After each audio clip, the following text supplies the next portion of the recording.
You're listening to the Business Communicators, presented by Iabc Houston. And now your hosts, Austin Stetton, Hattie Horn, and Thomas Bain. Welcome to Season 3, Episode 6 of the Business Communicators, a podcast presented by Iabc Houston. My name is Austin Stetton, joined alongside my co-hosts Hattie Horn and Thomas Bain.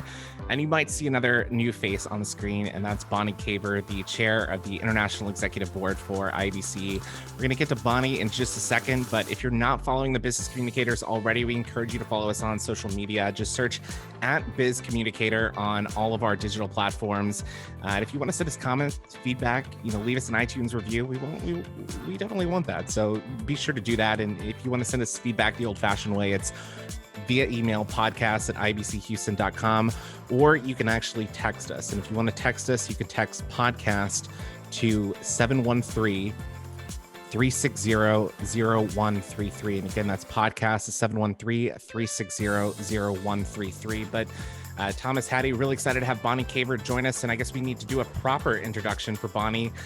She is the chair of the International Executive Board for Iabc. She's also the president and founder of Reputation Lighthouse, a branding and reputation and marketing firm with offices in the U.S., in Denver, Colorado, and Austin, Texas. And her firm focuses on leading growth acceleration for companies to create, accelerate, and protect their brands. Bonnie, we're so excited to have you on the podcast this week. Well, thank you for having me. I look at who you normally have, and I'm not sure I'm up to those standards. This is an amazing podcast. You guys are doing a great job, and I'm just thrilled to be here. Well, I think we're pretty excited to have you, and I think you definitely elevate to the our standards for the podcast. So we're glad to have you. But Bonnie, 2020 has just been an absolutely wild year, and I think for a lot of folks back in March, when we had this lockdown, that sort of went into place and moving into working from home, I think that we could have taken that as, sort of a blow to our industry. But I think communications has really stepped up in 2020. We've been able to see the value of communications this year. We've been able to see communicators pivot and be creative, try things new and differently. We are at the end of 2020 right now. When you're looking back on this year, what is the state of our industry with communications? What have you seen that has worked incredibly well this year? Well, I just have to commend our profession across the board. Certainly, as you said, when we changed the world in mid-March, our communicators rolled up our sleeves and went to work on telling stories and being creative and engaging in the communities. And it's what we've always done, right? But the platform and the need for us to do that was so accelerated, and we stepped in, we leaned in. So the creativity, the transparency, the humanity, and being able to be agile and move with the flow. And, really and truly, it showcased that we knew our constituents, that we knew our brands, that we were able to step up and support our CEOs, support our leaders at a time that was very challenging for them.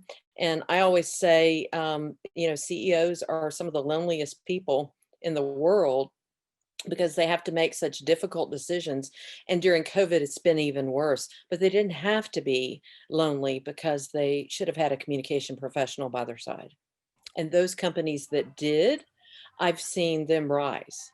Those that have leaned into their communication professionals have been the ones that have been more creative, that are coming up, that are moving quicker. I was hosting a webinar, and there were companies on there that said it had accelerated their timeline for growth by 18 months. And when you're talking about that, you are communicating internally and externally at such a rapid speed, to have people who are able to go on the fly, be creative, be strategic, look at things from an ethical standpoint, from a strategic standpoint, which is what communication professionals do. It really became our time to shine, and I think we did. Full-heartedly agree. And I think there's that old adage that says, if it's not broke, don't fix it. And I think in 2020, we've proven that is wrong. I think that for years you could maybe be complacent. Maybe communicators didn't have a seat at the table in some companies, but I think that the industry overall has proven its value this year, and the ability to be agile, to be flexible, to be innovative. I think that has been something that has been so remarkable this year. But where do you see that going in 2021 as we continue to pivot, whether it's working from home, whether it's beyond that vaccine that we're hoping to get next year? So I predict that the world will be transforming for the next 18 months to 3 years. We sent our employees home, and the technology worked. But now we're beginning to see some things that are challenging. We're bringing them back. We're talking about vaccines. We're looking at hybrid models. Our numbers are going up. We're now fatigued. Our employees, our community, our customers, our stakeholders, we're all very fatigued with change. But reality is this change is here and it's going to be here to stay. It takes 66 days to change a behavior.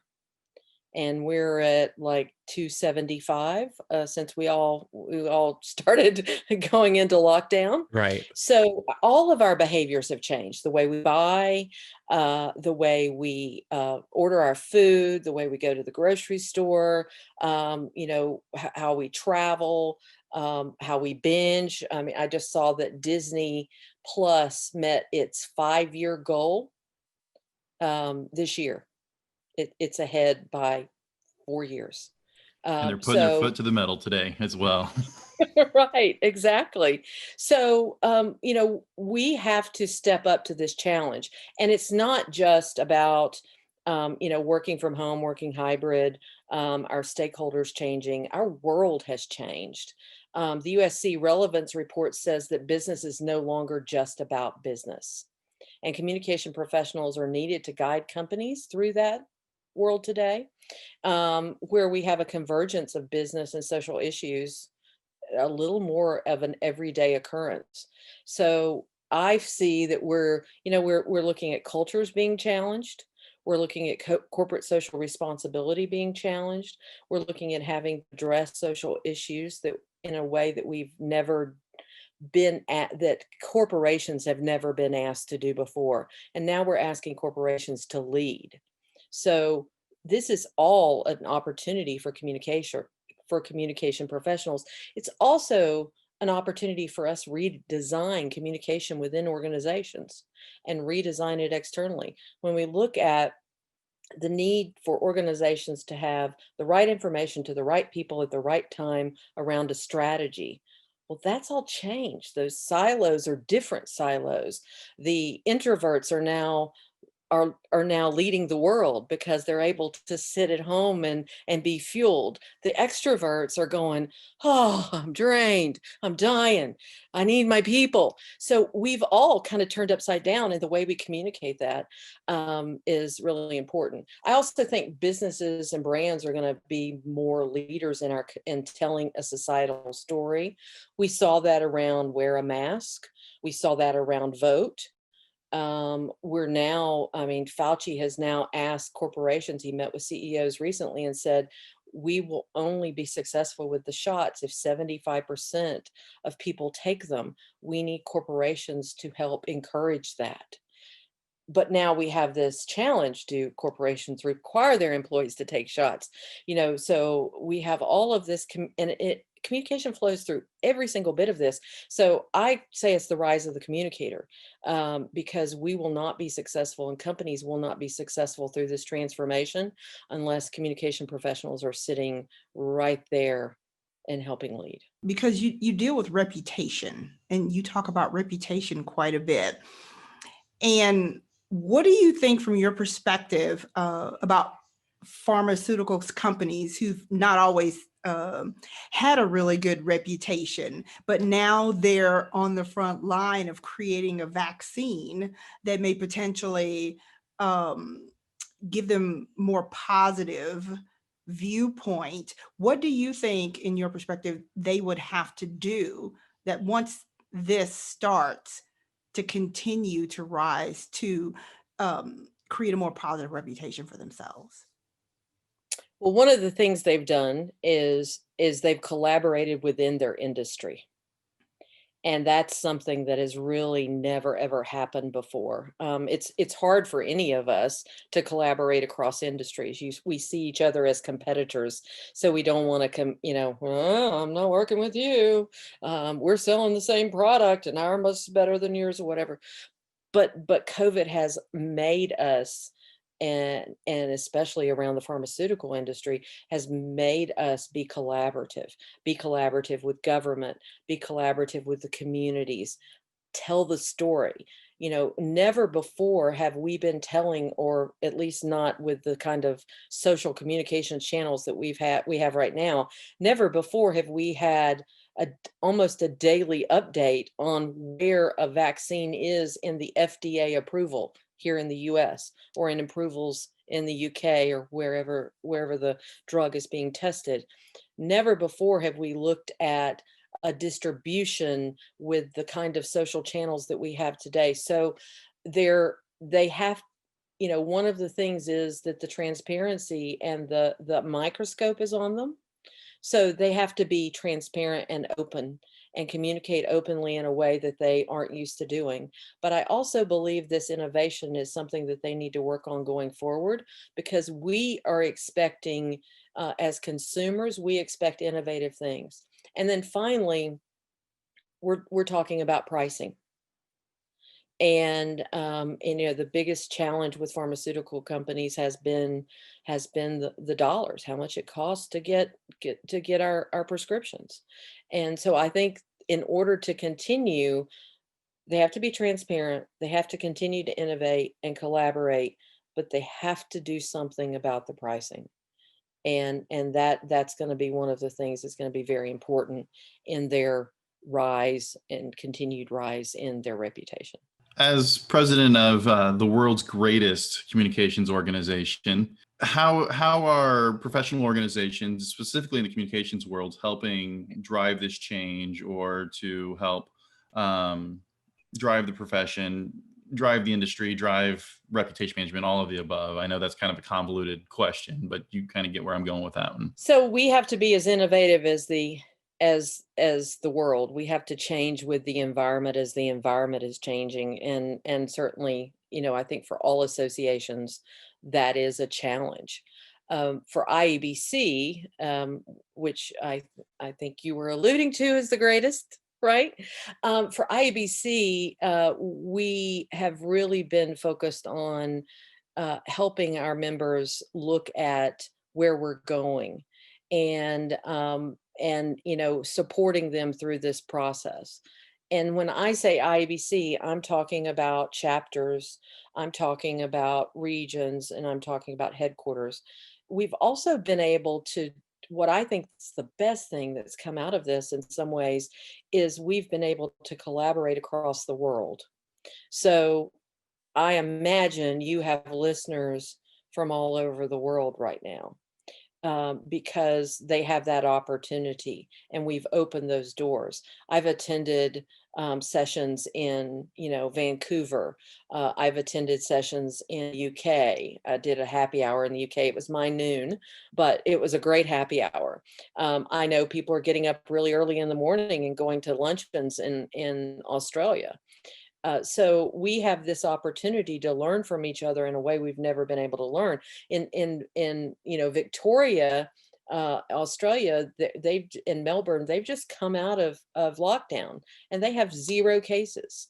So all the things that we can learn from them of coming out and going back to work, we have that opportunity just to have that right at our fingertips in a way that I don't think we've ever had before. And the beauty of it is that we're taking advantage of that.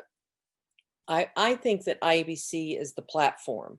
It's the platform for those connections. It's the platform for advancing professions. The profession is the platform for developing strategic communicators. And we all have a role in it. And we all kind of create that communication. The other thing is we've just rejoined the Global Alliance. And I think some very exciting things are going to happen because we're part of that. And on the 15th of December, the Global Alliance will be launching what they call the basically it's the framework for communication and PR professionals.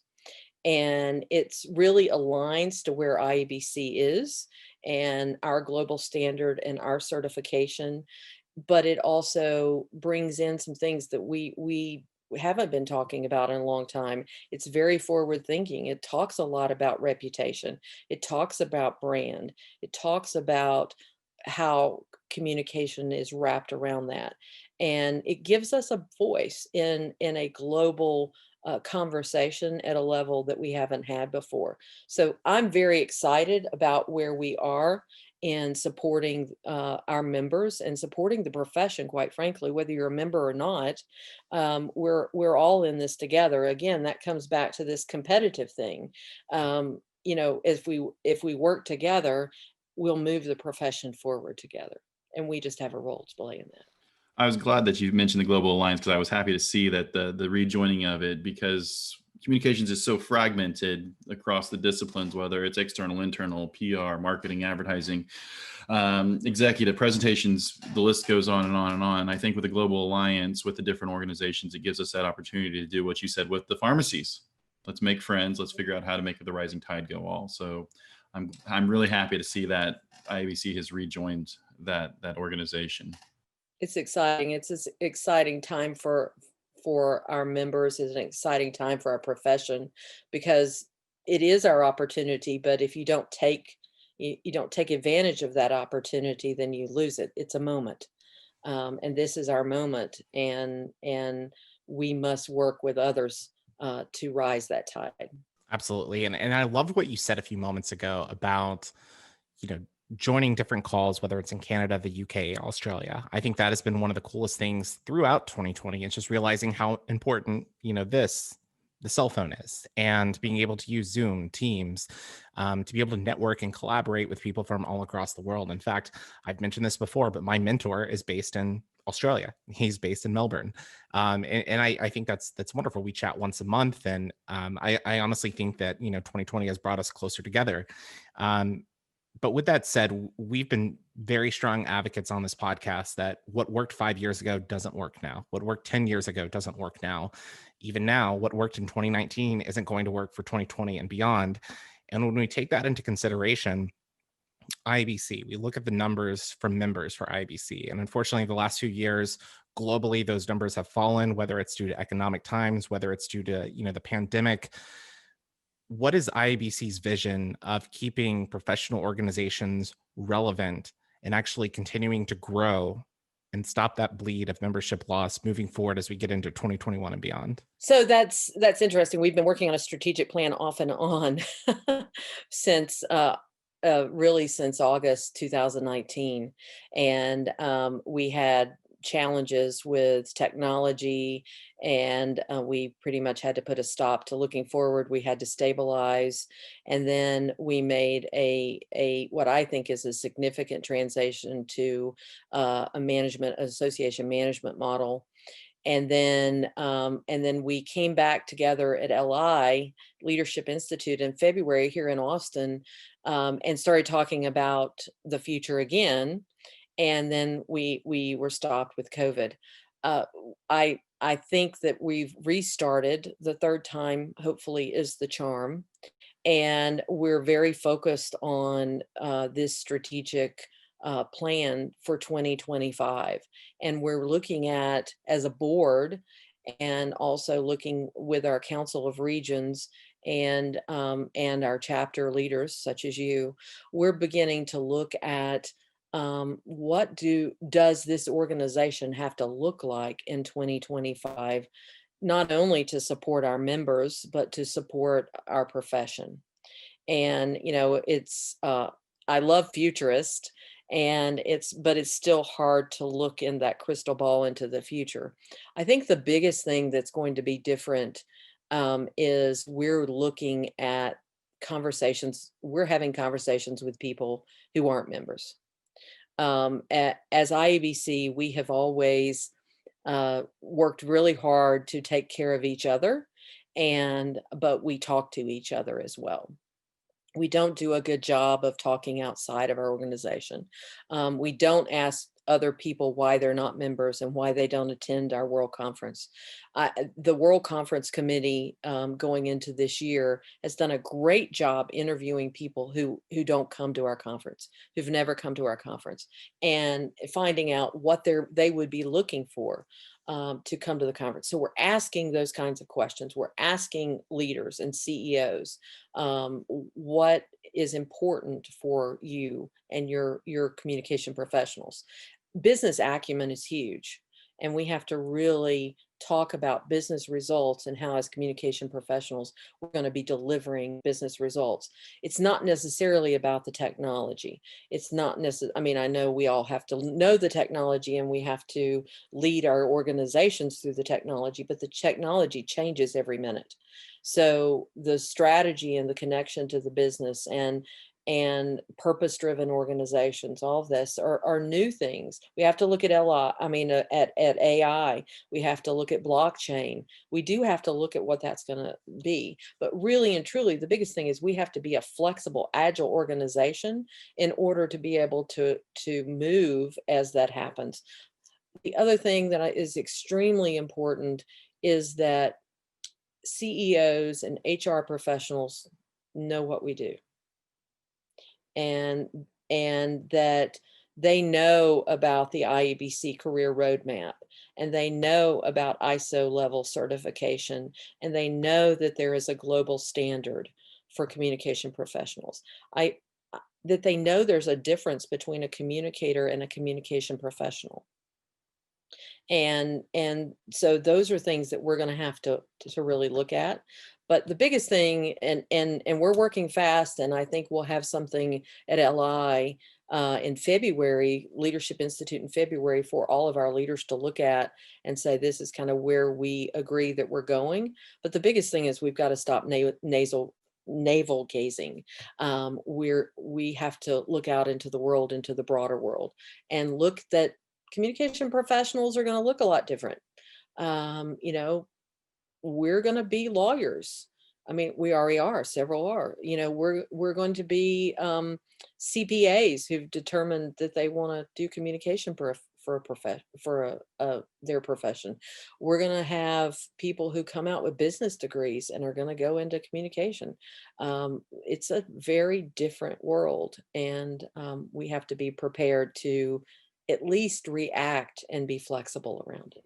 I absolutely loved your answer to that, because I think IBC could have dug their heels into the dirt and said, look, this is how we've always done it. This is how we're going to continue to do it. But I like that you're open to listening to people outside of the industries, listening to non-members, kind of figuring out the why. What is it that they're looking for? What can we do to provide it and continue to advance the profession? And I know you said you didn't want to really go into that crystal ball, but I think you've kind of alluded to a few things, how, people can come from different backgrounds. I mean, me, myself, I'm an international studies, political science major, and I somehow ended up in comms 10 years later. But if you're building an ideal organization, which you're in the process of doing right now, and kind of, I hate to use the word reinvent, but maybe pivoting IABC to, look toward the future, what does that crystal ball look like in 2025? Well, first of all, we're going to have to be stronger at our chapter levels and more consistent at our chapter levels. We're going to have to speak with one voice across the world, but also have flexibility within our frameworks.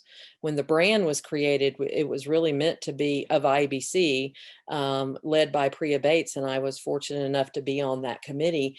We created this whole freedom in a framework because we know that things are different depending on where you are.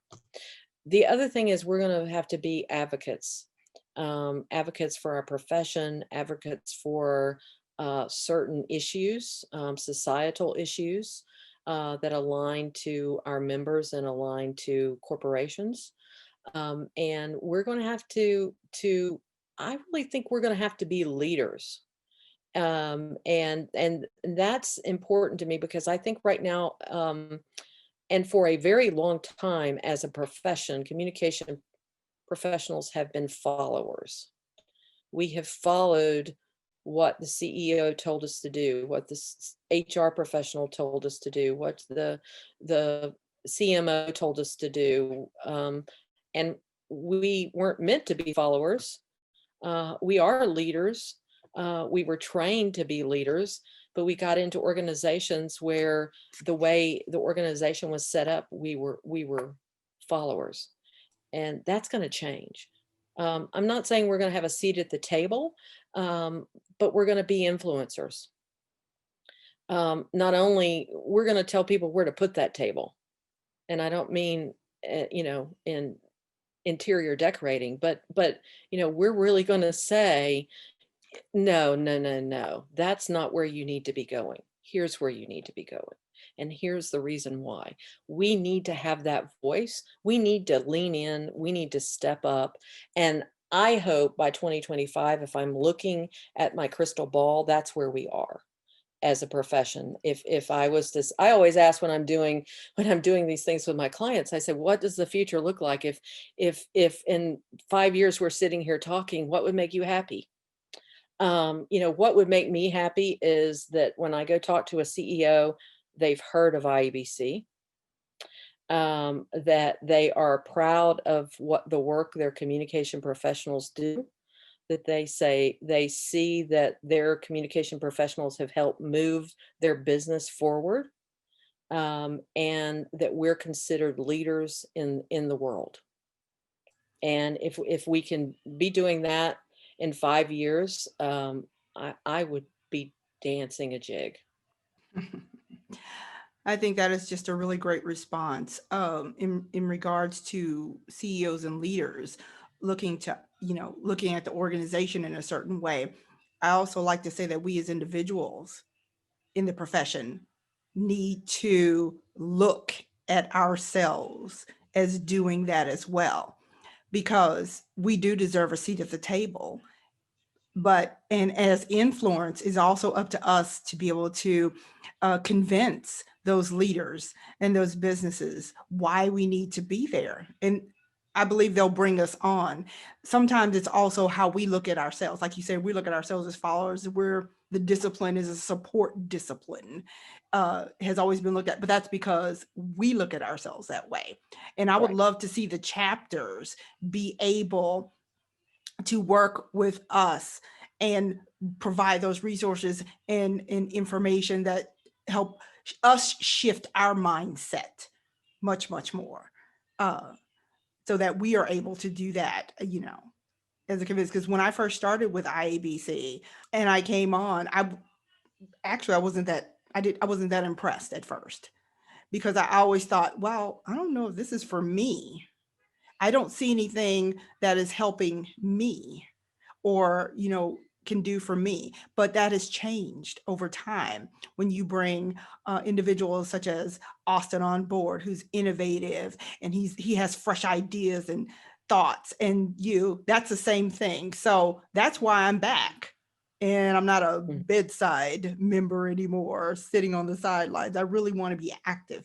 So I believe that's going to happen. Thank you for saying that. Well, I think it is about the people. I mean, we've always said that it's about the people in IABC and the connections that you make, and that's why I keep talking about IABC as being that platform of bringing us all together, so that if I am a graphic designer, I can partner with some of the best graphic designers and strategists around the world to learn and be better at what I do. If I'm a reputation person and I need to connect with internal comms people, because I'm really focused on brand and external comms, then I have this opportunity to learn from each other. But reality is we have to be engaged and we have to step in to really realize that impact. And that's one of the things I think when we talk about the value prop of IABC, I don't think the value prop's really that off, because it's really connecting people to the resources that they need to drive business results for their organizations. But we don't connect the dots very well in telling that story and telling you how to get to those resources and telling you that we just gave you a resource. We have to tell you we're going to give it, tell you we're going to tell you, then tell you, and then tell you we tell you. Woo, tell you we told you. And so we need to do a better job of connecting those dots for our members and making sure that you feel that care. And then being a leader in IABC, we have 1,000 leaders for IABC. And I always say, and we're going through the nominations process right now for the IEB, for the International Executive Board, and then we'll be going through the nominations process for the committees and chapters and regions will as well. And I think one of the most valuable things I've found from IEBC has been in those leadership roles. I've had the opportunity to get to know you guys. Thomas and I were. Was it Miami that we got to know each other at a leadership institute, and we sat outside and talked for hours about I don't even know what, but I know I learned a lot that night. And the same kind of thing happens. And one of the things I know that I've never picked up the phone and called an IABC member or a fellow leader that they didn't take my call. And I don't think that's true with all other organizations, but being a leader has in IABC gives you so many opportunities to do things you might not get to do in your day job. How many people who are young professionals get the opportunity to do reputational risk assessments or do finances, but that just helps you in your day job. If you raise your hand and say, I'm willing to try, I'm willing to help out, it helps us move our profession forward, even when we're our professional brand forward, even when we just are volunteers. I want to jump in real quick because you mentioned Thomas in Miami, and Thomas is one of the big reasons why I got involved with IABC as well. And sorry to brag on you, Thomas, but it was 2013, 2014. It was something so as simple as, at that age, I was, 24, 25 years old, and it was planning young professional happy hours. And Thomas maybe wasn't quite a young professional. Maybe he's a little bit past that prime, but what do you mean? I still am young.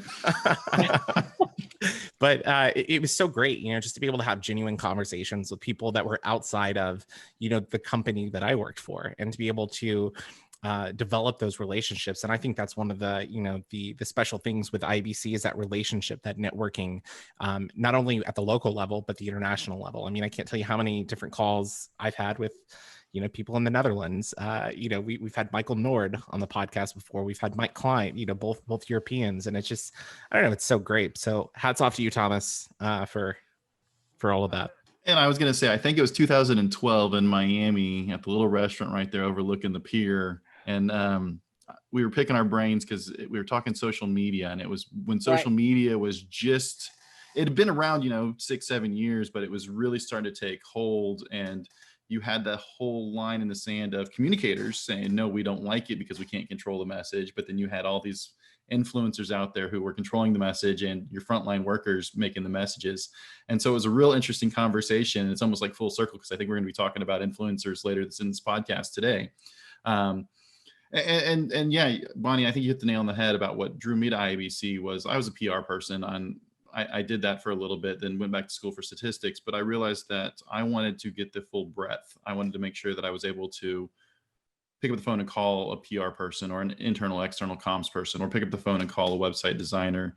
And because of my time in IABC, I actually had the pleasure of relaunching a brand new website right when the time IABC was rebranding with Iabc. So, it was fun. It was stressful. It was great learning all the way around. I am curious about something. Do you talk about collaboration, throughout IABC? Do you see PRSA and IABC doing some major collaborating down the road? Or is that happening now? Do you see it happening? I think it happens at the chapter level. And, that's one thing that I talk a lot about in my head is that when we talk about IABC, we have to think about IABC in the guise of a blue ocean strategy.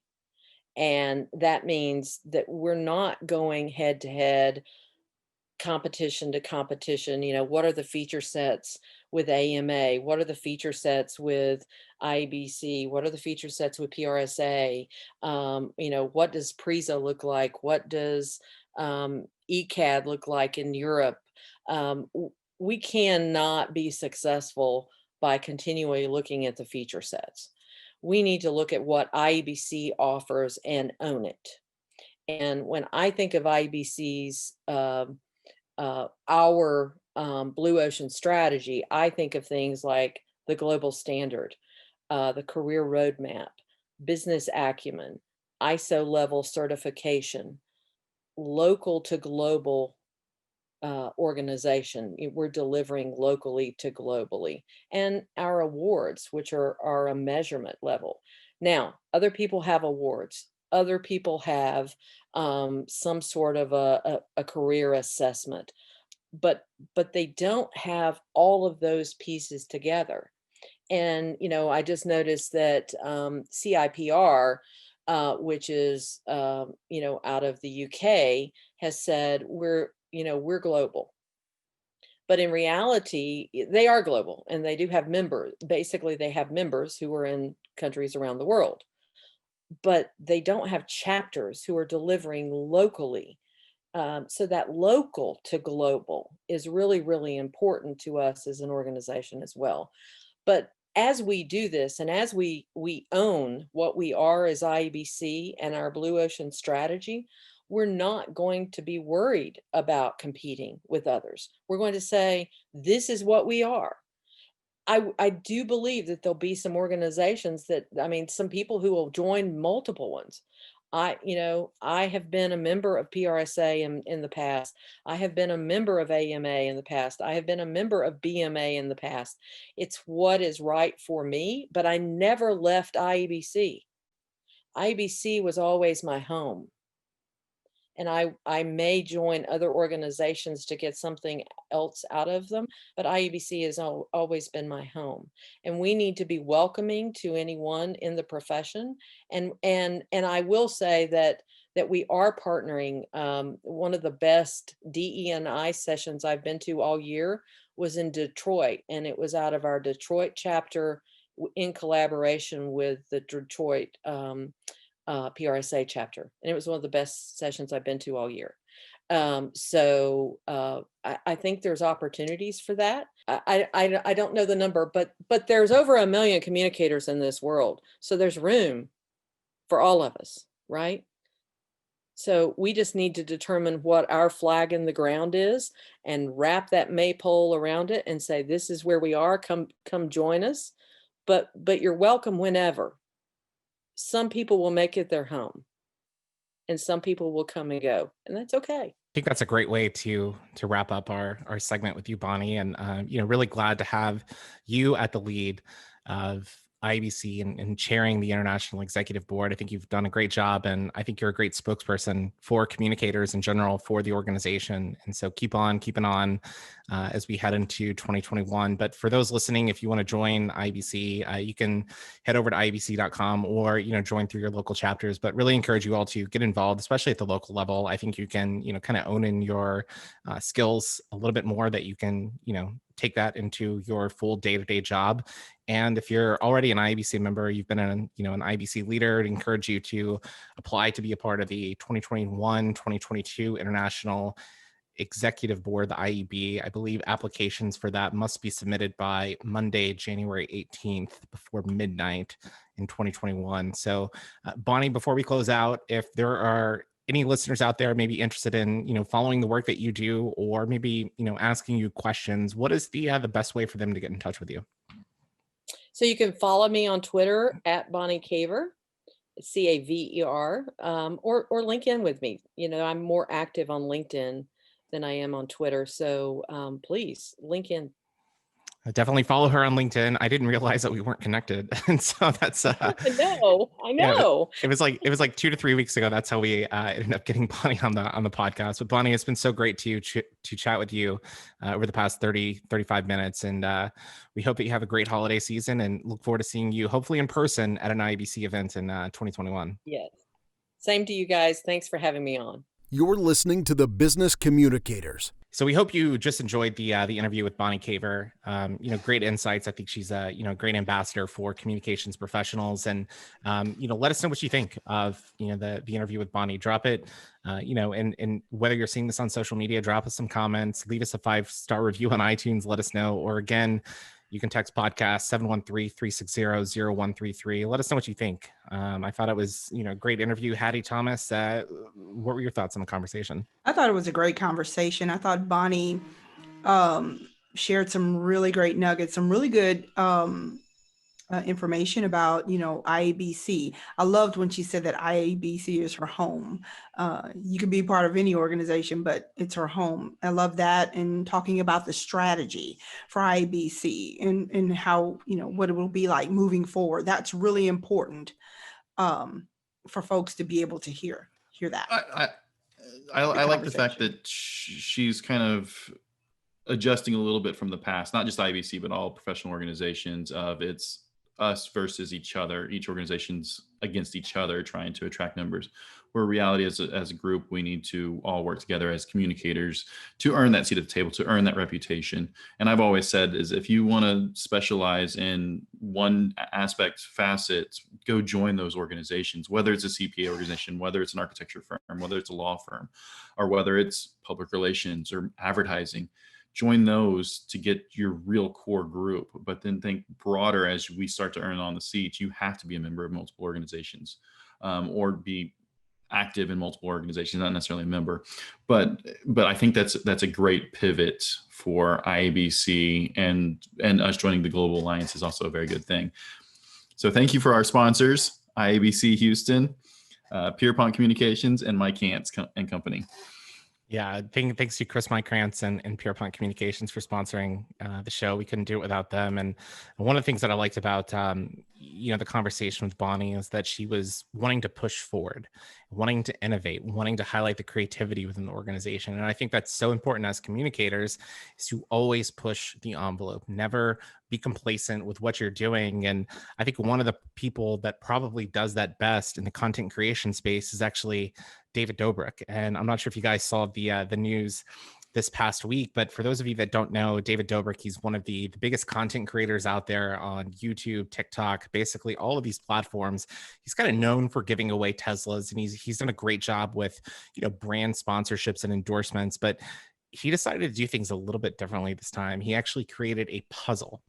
And the puzzle you can buy for $30. I believe it's on his website. We'll drop a link in the show notes. But for $30, you can build this puzzle. You make it, and then there's a QR code in the center.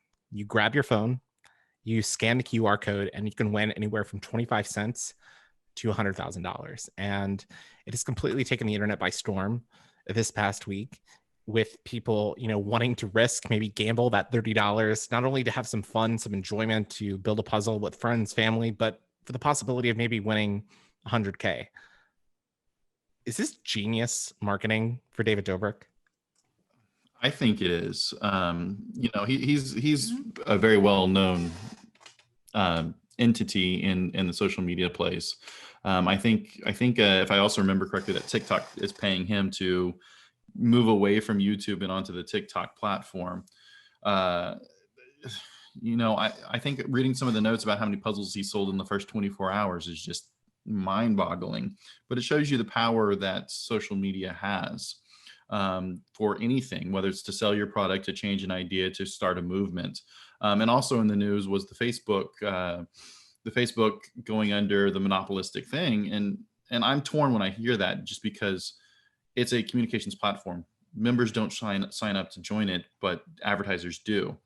But it shows that the media does influence everything. So David Dobrik, please come join us on the podcast at some point in time.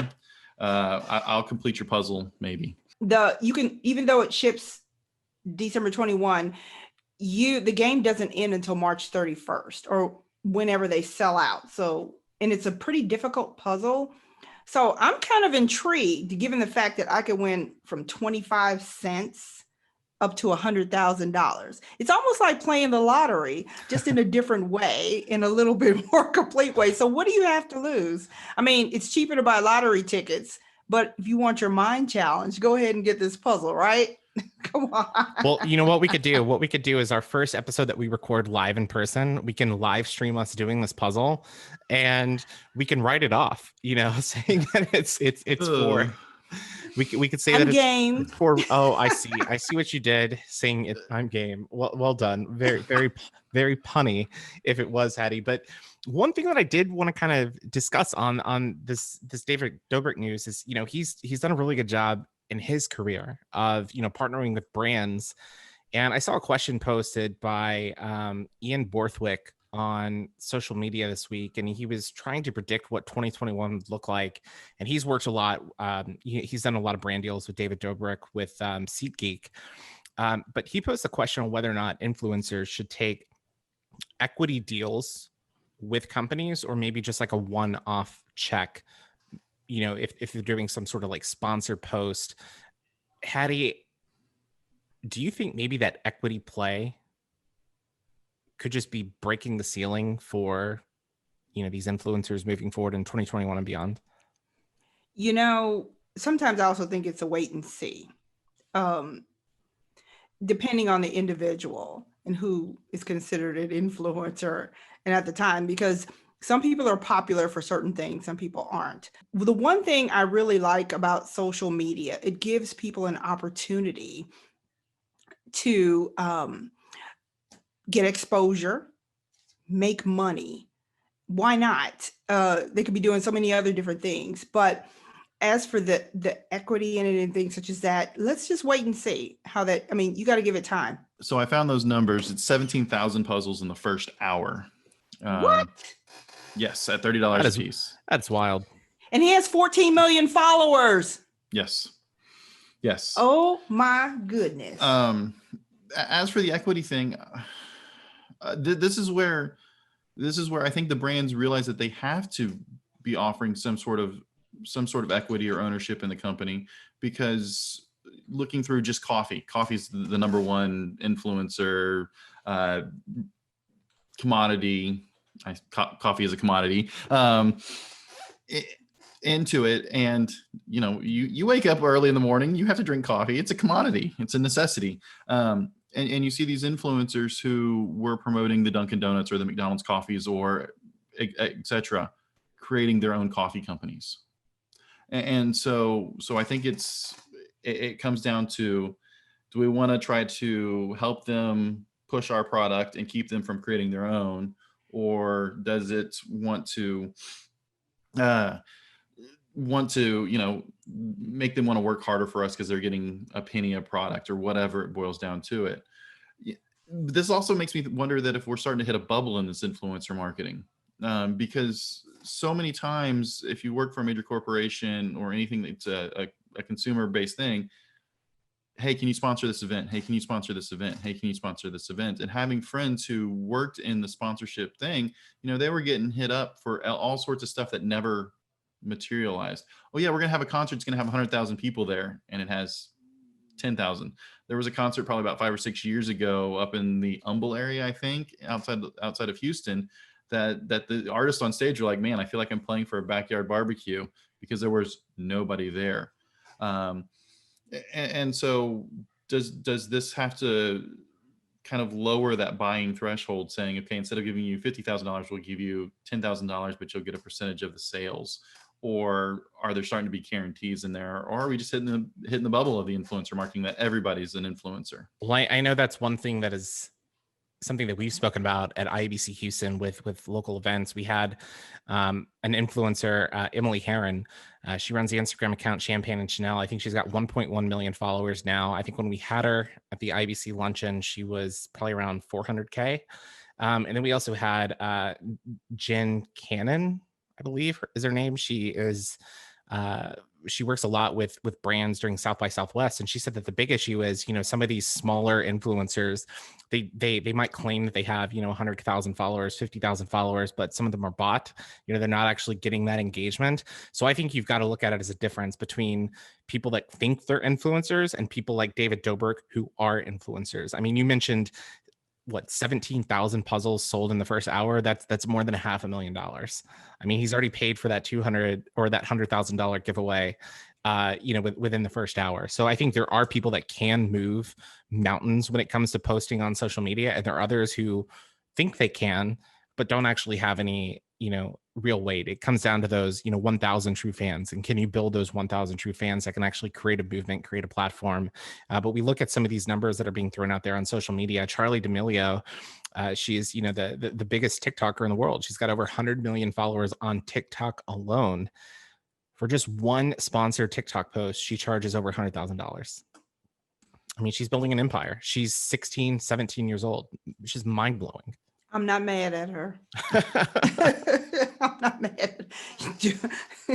Get that 15 minutes. Yeah, exactly. Yeah, make the money, cash out while you can, invest it wisely, and then retire on an island somewhere. And especially COVID. Yeah, and it's especially figuring out how you can pivot, not only have short-term success, but long-term success. And that's why I think this, whole equity scenario with influencers is going to be interesting to watch as we head into 2021 and beyond. And I mean, it's crazy. 2020, but it's been such a fun time, chatting. And I wish we could have had a longer episode, but we are pushing, an hour right now. And we had a great segment today with Bonnie Caver, the International Executive Board Chair, obviously talking influencer marketing. We can't wait to join you again next week. It'll be our last episode maybe of 2020. We'll drop that on Monday, December 21st, right before the Christmas break and the New Year's break. But just a quick reminder, follow us on social media. Just search @BizCommunicator on all of our social platforms. Feel free to leave us any comments or feedback. You can email us podcast@iabchouston.com, or you can text podcast 713-360-0133. But guys, it's been such a fun episode, and on behalf of my co-host Hattie Horn and Thomas Bain, my name's Austin Staton. We'll see you next week. You've been listening to the Business Communicators.